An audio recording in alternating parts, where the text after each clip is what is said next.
diri, mau bunuh diri. Gue gak bisa nyenengin anak, gue gak bisa nyenengin keluarga gitu. Akan ku bawa sampai mati.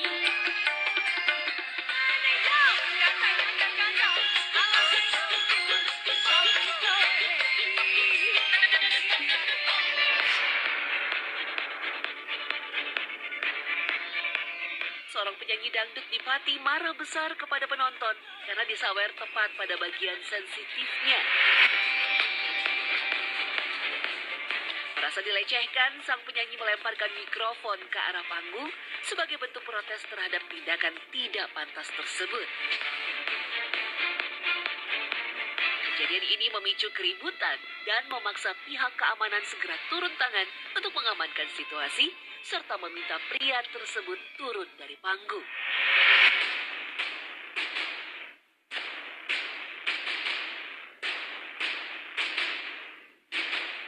Tak bisa dipungkiri, panggung dangdut memang acap kali menjadi pijakan awal para biduan untuk meniti karir di dunia hiburan. Bahkan beberapa artis besar lahir dari belantara panggung-panggung daerah. Sebut saja Inul Daratista. Berawal dari hiburan rakyat kota Pasuruan, Jawa Timur, wanita berusia 45 tahun ini kini telah menjadi legenda dangdut tanah air dengan salah satu bayaran yang tertinggi. Hal serupa juga dialami oleh Ayu Ting Ting. Mulai bernyanyi sejak umur 14 tahun, kesuksesan wanita kelahiran Depok ini meledak ketika salah satu lagunya, yakni Alamat Palsu, viral dan menjadi hit di tahun 2011. Tetapi, apakah perjalanan dari semua biduan dangdut berakhir manis seperti artis papan atas tersebut? Tentu tidak.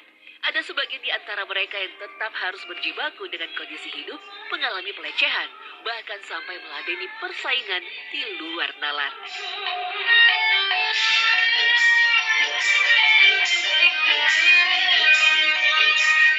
Seperti Chea, perempuan 37 tahun yang mengawali karir dari coba-coba ini, mau menceritakan kepada kami kisah kelam di balik gemerlapnya dunia hiburan panggung.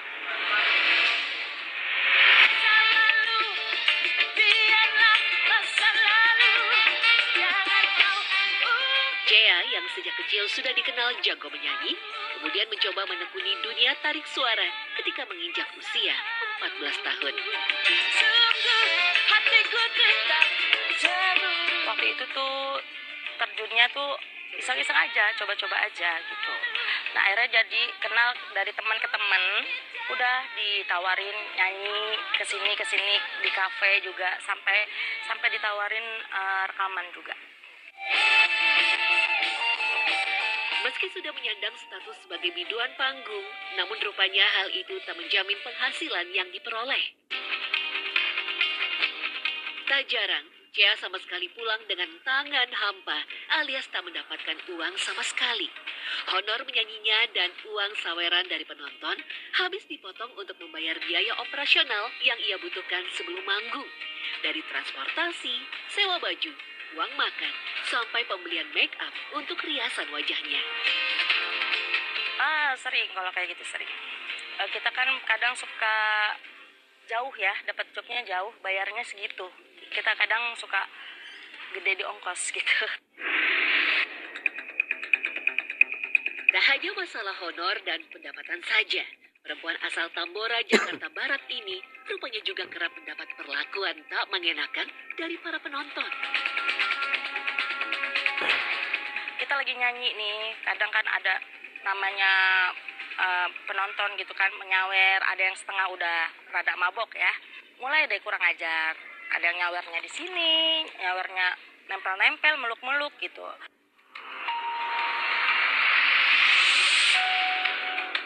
Tak hanya sampai di sini, saat Chea berada di puncak karir dan popularitas, tanpa ia sadari, ada rekan seprofesinya yang bermain belakang alias berusaha menghancurkan karirnya melalui jalur hitam.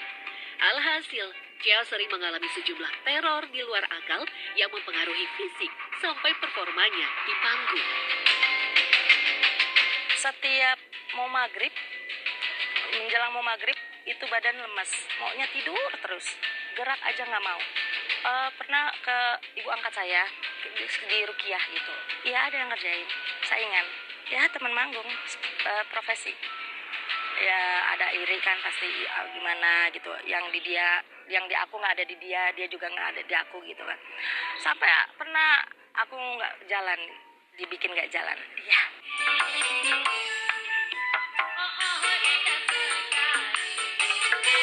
Kisah tragis juga dialami Desi. Mengaku sama sekali tak pernah bercita-cita untuk menjadi penyanyi, jalan hidup Desi mengalir begitu saja ketika melihat acara panggung hiburan di kampungnya, daerah Cengkareng, Jakarta Barat. Jakarta Barat juga Tangerang sekitarnya. Masih bersama Desi Arnala di sini. Oh, boleh request. Nekat tuh, naik di daerah sini-sini aja sih deket rumah. Pas udah naik panggung tuh, nyanyi masih gemeteran, kok tiba-tiba banyak yang seneng gitu kan. Udah gitu nggak lama besoknya ada yang ngajak. Sejak saat itulah Desi memantapkan diri untuk terjun dan terus menjalani pekerjaan sebagai seorang biduan dangdut panggung. Bos Kapral, mana Bos Kapral? Asik.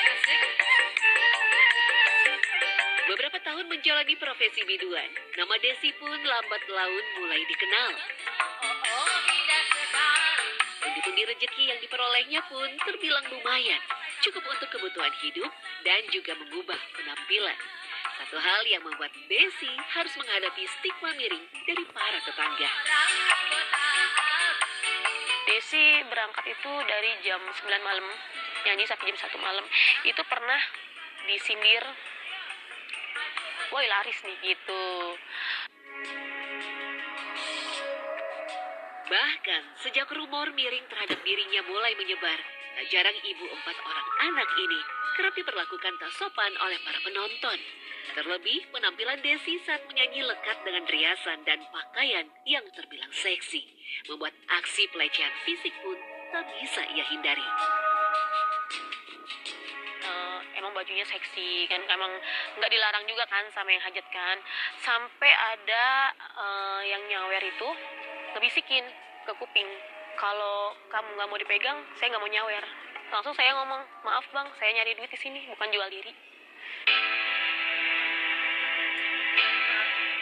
Desi tak menampik bahwa semua itu adalah resiko yang harus dijalani ketika menjalani profesi sebagai biduan. Tapi Desi hanyalah manusia biasa yang seringkali terlihat rapuh ketika sudah melepas atribut biduannya. Biduan dangdut itu kan kerja emang jual suara gitu kan ya. Jadi jangan menanggapnya biduan dangdut tuh gampang dibawa, gampang itu enggak. Karena saya juga sebagai biduan juga kan saya punya keluarga, punya anak, punya suami. Bertahun-tahun mencoba tegar menjalani lika-liku sebagai seorang biduan, persaingan antar penyanyi juga menjadi problematika tersendiri dalam dunia hiburan. Dari berebut tawaran manggung, adu gengsi dan kecantikan, hingga beberapa tahun terakhir Desi merasakan popularitasnya kian memudar.